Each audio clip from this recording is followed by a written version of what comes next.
Revolucionario plan de Pedro Sánchez para abaratar de manera contundente los precios de la vivienda en España.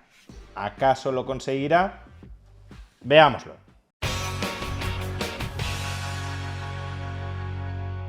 Desde hace años España sufre un muy grave problema de vivienda como consecuencia de que la demanda de nueva vivienda, la constitución de nuevos hogares, crece a un ritmo más rápido que la oferta de nueva vivienda. Y si la demanda de un bien aumenta mucho más rápido que su oferta, pues entonces los precios de ese bien se disparan.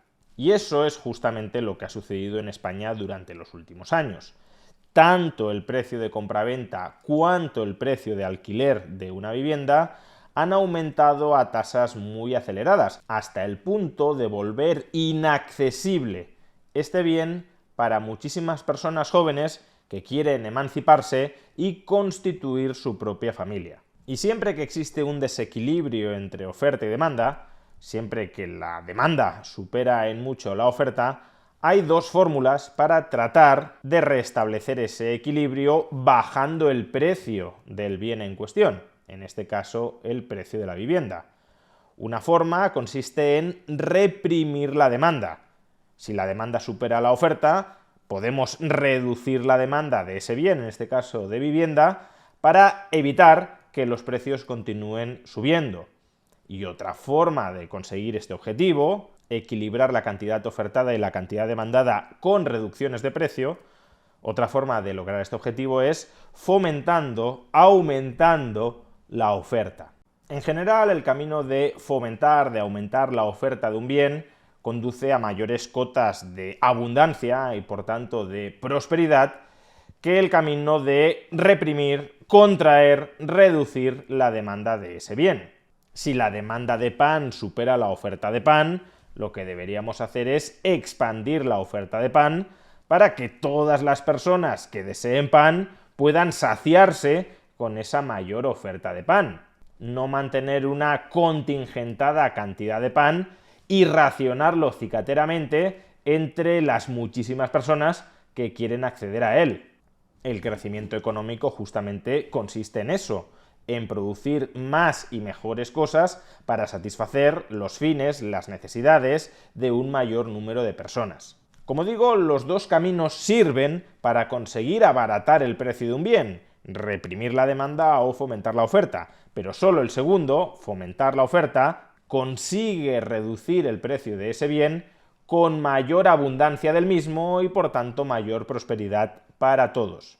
Y este último es el camino que deberíamos seguir en España con respecto a la vivienda, fomentar, impulsar un incremento sostenido en la oferta de vivienda para satisfacer la expansiva demanda a un precio no creciente.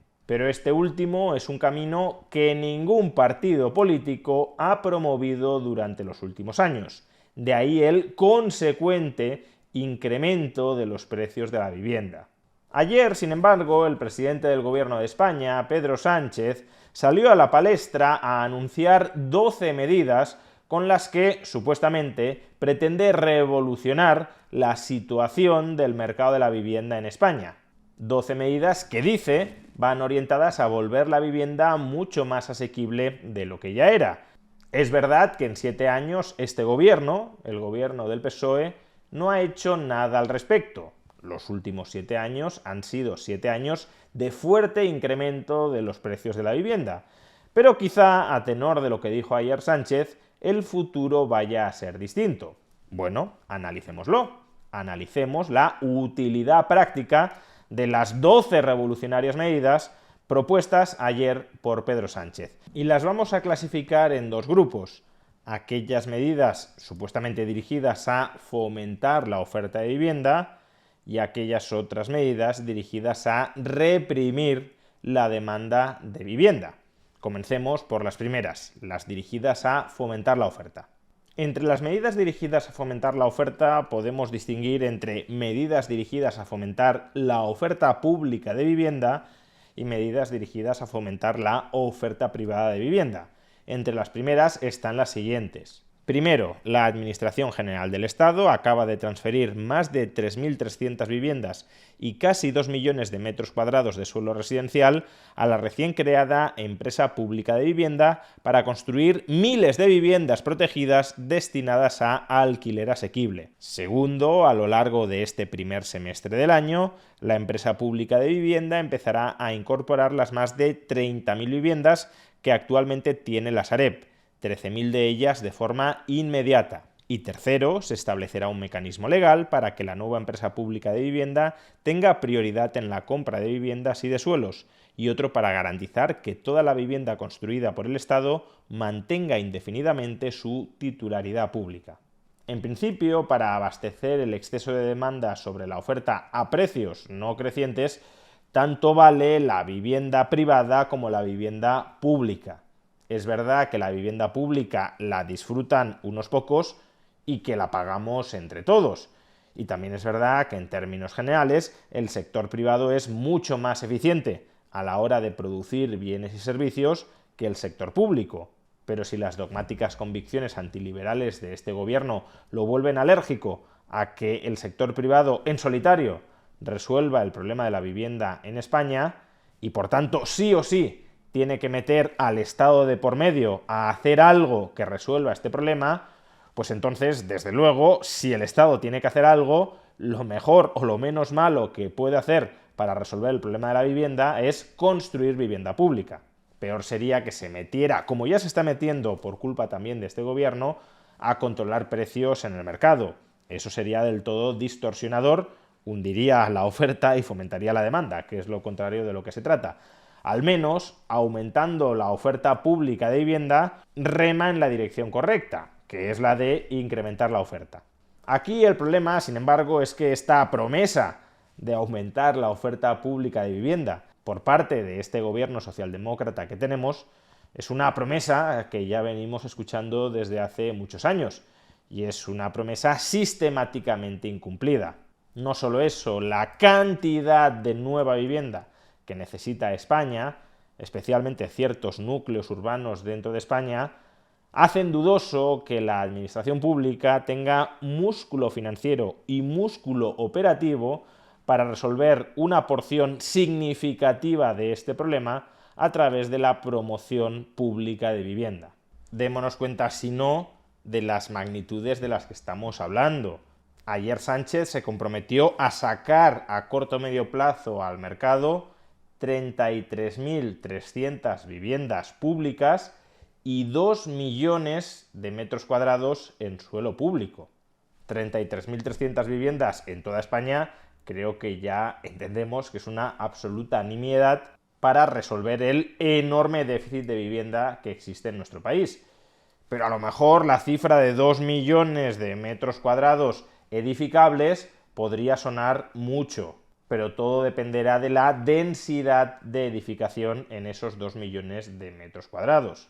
Por tomar una referencia cercana, la famosa Operación Chamartín son 2,3 millones de metros cuadrados, dentro de los cuales se construirán, atención, 10.000 viviendas.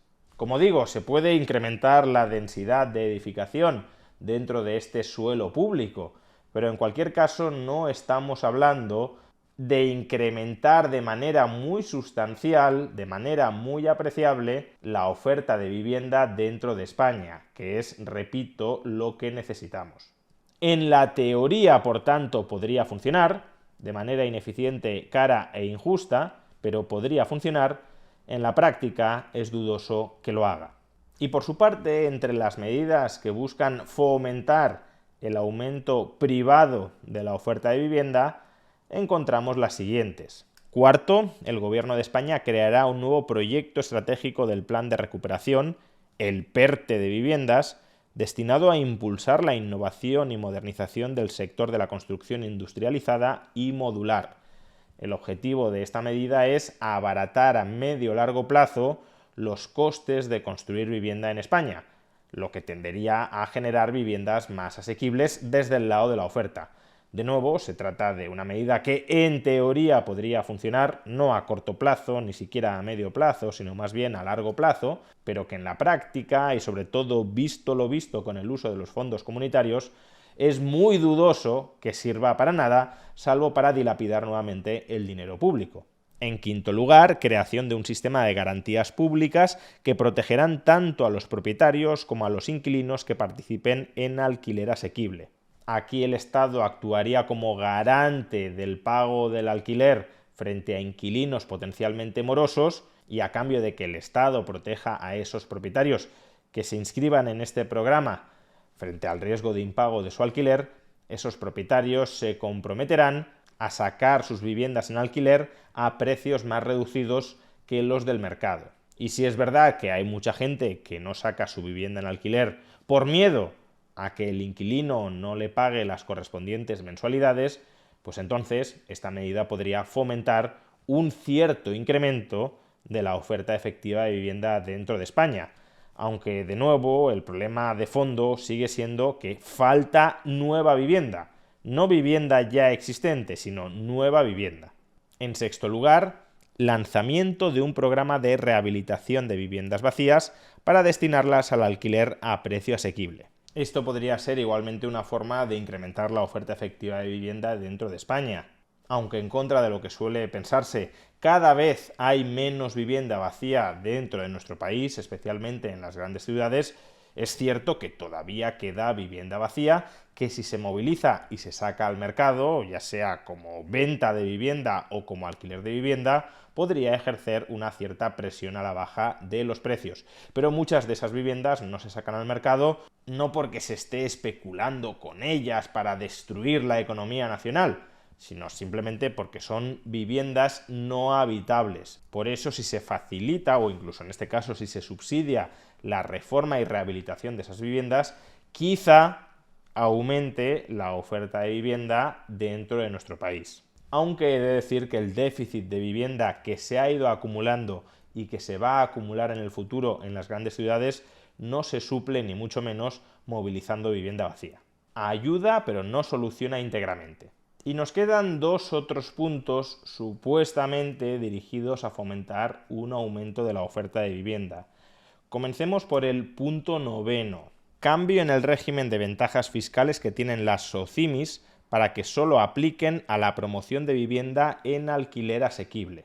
Las SOCIMIs son un fondo de inversión inmobiliario, fondo de inversión que no necesariamente invierte en inmuebles residenciales. De hecho, la mayor parte de las SOCIMIs invierten en inmuebles comerciales o industriales. Pues bien, parece que con esta medida se intenta incentivar fiscalmente que las SOCIMIs se redirijan hacia la promoción de vivienda residencial en términos asequibles. El problema es que se hace a un coste muy grande porque vas a penalizar toda inversión inmobiliaria en España que tenga un componente industrial o comercial para, por diferencia, en términos relativos, beneficiar fiscalmente a las SOCIMIs que inviertan en la promoción de nueva vivienda en alquiler asequible. Y he dejado para el final la última medida, supuestamente dirigida a fomentar la oferta, por ser sin duda la más controvertida. Medida número 7, proposición al Congreso de los Diputados de la aprobación de una exención fiscal del 100% del IRPF para aquellos propietarios que alquilen su vivienda según el índice de precios de referencia, sin necesidad de que estos se encuentren en zonas declaradas tensionadas. Bueno, esta es una excelente medida para los rentistas. Las familias jubiladas que tengan una segunda vivienda en propiedad y que hasta ahora la sacaban en alquiler, van a dejar de pagar impuestos sobre ese alquiler. Y ojo, si se redujera el gasto público, pues bueno, no creo que fuera la reducción de impuestos prioritaria para España, pero aún se podría llegar a justificar, es decir, que no se les robe el fruto de sus ahorros. Pero es que como el gasto público no se va a recortar, para que estas personas no paguen impuestos sobre las rentas del alquiler, los trabajadores españoles van a tener que pagar impuestos por otros conceptos sobre los que hasta ahora no pagaban impuestos. Por tanto, al final es una especie de redistribución de la renta desde las generaciones a las que supuestamente se quiere proteger con estas medidas, las generaciones jóvenes que no tienen acceso a la vivienda, en beneficio de las generaciones propietarias y arrendadoras de vivienda dentro de un país donde se restringe la competencia mediante construcción de nuevas viviendas contra esos rentistas. Es una medida moralmente problemática, pero que además, desde un punto de vista económico, vas a eximir a todo el mundo que se acoja a este régimen de pagar impuestos para ver si algunos que no estaban alquilando empiezan a alquilar. Y digo que no estuvieran alquilando porque si ya estaban alquilando, los que ya estuvieran alquilando, esa es una vivienda que ya está ofertada en el mercado. Por tanto, por esa vía no hay un aumento neto de la oferta de vivienda ni en régimen de venta ni en régimen de alquiler. Hasta aquí las medidas de fomento de la oferta. Creo que es bastante obvio que poco van a fomentar la oferta. No es que no la vayan a fomentar nada, pero mucho menos de lo que sería necesario para corregir el desequilibrio entre oferta y demanda desde el lado de la oferta. Así que lo que nos quedan son medidas para reprimir políticamente la demanda de vivienda en España. Y reprimir políticamente la demanda de vivienda en España tiene costes. Va a haber gente que quiera tener una vivienda en España a la que no se le va a permitir tenerla. Y eso puede generar efectos indirectos sobre la capacidad de generación de riqueza dentro de nuestro país. Que a lo mejor para algunos compensará esa destrucción de riqueza con que la vivienda se pueda volver algo más asequible. Pero claro, lo ideal sería resolver el déficit de vivienda en España sin esa destrucción de riqueza, es decir, por el lado de la oferta. ¿Cuáles son exactamente las medidas de represión de la demanda de vivienda que ha planteado Pedro Sánchez? Pues por un lado, la persecución fiscal y regulatoria de los llamados pisos turísticos. Medida número 8, proposición al Parlamento de una reforma fiscal para que los pisos turísticos tributen como lo que son, un negocio, impulsando, en el marco de la nueva Directiva Europea sobre el IVA, la aplicación de una fiscalidad al alquiler turístico que lo equipare al de otras actividades económicas. Aquí hay una trampa muy obvia, y es que la actividad económica a la que se tendrían que equiparar los alquileres turísticos es la actividad de hostelería. Y el IVA de la hostelería en España es el 10%. Y sin embargo, esta medida va encaminada a establecer un IVA del 21% sobre el alquiler de pisos turísticos. Por tanto, en lugar de equiparar las condiciones competitivas entre sectores, las estamos desigualando, desnivelando, para proteger competitivamente a los hoteles de la competencia legítima que ejercen los alquileres turísticos. Sea como fuere, ¿por qué se espera que esta medida contribuya a abaratar el precio de la vivienda? Pues porque si encareces el alquiler turístico, habrá menos turistas interesados en pagar el precio del alquiler turístico agravado por el IVA. Y si el alquiler turístico se vuelve menos rentable porque recibe menos turistas, parte de la oferta de viviendas dirigidas al alquiler turístico quizás se reoriente al alquiler residencial. Pero démonos cuenta de que, aunque esto último sucedería a costa de destruir actividad económica, actividad turística dentro de España. Actividad que genera empleo e ingresos para muchas personas.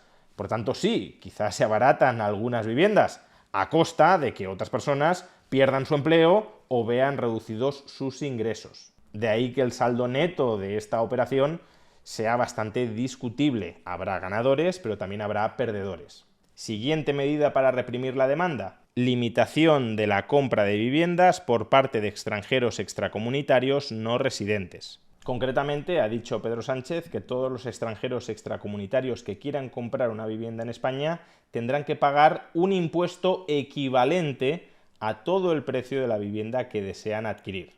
Aquí hay que comenzar aclarando que la demanda de vivienda para poner en alquiler esa vivienda no afecta al desequilibrio estructural entre oferta y demanda de vivienda. Porque sí, cuando un inversor compra vivienda, la demanda de esa vivienda está aumentando. Pero si esa vivienda la saca al mercado del alquiler, la oferta de esa vivienda vuelve a aumentar. Por un lado aumenta la demanda y por otro aumenta la oferta. Por tanto, el efecto neto es cero. La demanda inversora, nacional o internacional, puede encarecer los precios de la vivienda si es demanda para mantener esa vivienda vacía. Por ejemplo, algún inversor extranjero que se compre una vivienda en España como inversión, pero que no pretenda sacarla en alquiler, o como segunda residencia que va a ser ocupada de manera muy ocasional. Eso sí puede elevar los precios porque aumenta la demanda de vivienda sin reofertar en el mercado esa vivienda que ha comprado. Por tanto, este encarecimiento de la compra de vivienda como objeto de inversión dentro de España, que es lo que está promoviendo el gobierno, va a contribuir a reducir esa demanda inversora dentro de España, porque, por ejemplo, todos los inversores hispanoamericanos van a tener que pagar mucho más por las viviendas dentro de nuestro país, pero a costa, por tanto, de renunciar a que entre todo ese capital dentro de nuestra economía. Y cuidado porque además pueden producirse efectos no deseados derivados de esta medida. Si lo que termina sucediendo es que se reemplaza la demanda hispanoamericana de vivienda como inversión en España por demanda española o comunitaria de vivienda en España como inversión, entonces lo que puede ocurrir es que el ahorro nacional o el ahorro comunitario, que hasta ahora se invertía en otros sectores de la economía porque no podía competir con el ahorro hispanoamericano a la hora de comprar vivienda como objeto de inversión, a partir de ahora que te vas a cargar a todos esos competidores globales por comprar vivienda en España, ese ahorro español y comunitario que hasta ahora iba a otros sectores de la economía española se puede volver a volcar en el ladrillo, con lo cual al final no está ni siquiera claro que el efecto neto de esta medida vaya a ser una reducción agregada de la demanda. Puede que en última instancia solo se sustituya la nacionalidad del demandante de vivienda como inversión dentro de España. Sea como fuere, tampoco este es el motor principal del aumento de la demanda de vivienda dentro de nuestro país. La demanda de vivienda dentro de nuestro país aumenta fundamentalmente por el crecimiento en el número de hogares. Y el aumento del número de hogares tiene dos causas. Por un lado, los flujos migratorios, que este gobierno no pretende parar, al contrario, quiere seguir fomentando para solucionar el problema de las pensiones, solucionar entre muchas comillas, y por otro, la reducción del tamaño medio de los hogares. Cada vez hay más gente que vive sola y por tanto no hay economías de escala a la hora de adquirir y administrar una vivienda. Y esto tampoco es una tendencia que el gobierno vaya a intentar revertir en absoluto. Por tanto, la dinámica de aumento del número de hogares va a seguir y esa es la causa fundamental por la que aumenta la demanda de vivienda en España. De manera más local, también podríamos mencionar que hay determinadas grandes urbes en nuestro país que cada vez van absorbiendo más población del resto del país. Y esto, de nuevo, tampoco es algo que el gobierno con este plan de vivienda vaya a modificar. ¿Con esto qué quiero decir? Pues que todas las medidas de represión de demanda que hemos visto tienen una magnitud muy reducida. Si ya las medidas de fomento de la oferta tenían una magnitud ridícula y las medidas de represión de la demanda también tienen una magnitud ridícula, pues entonces el efecto neto sobre los precios de este plan revolucionario de Pedro Sánchez contra la vivienda será igualmente ridículo.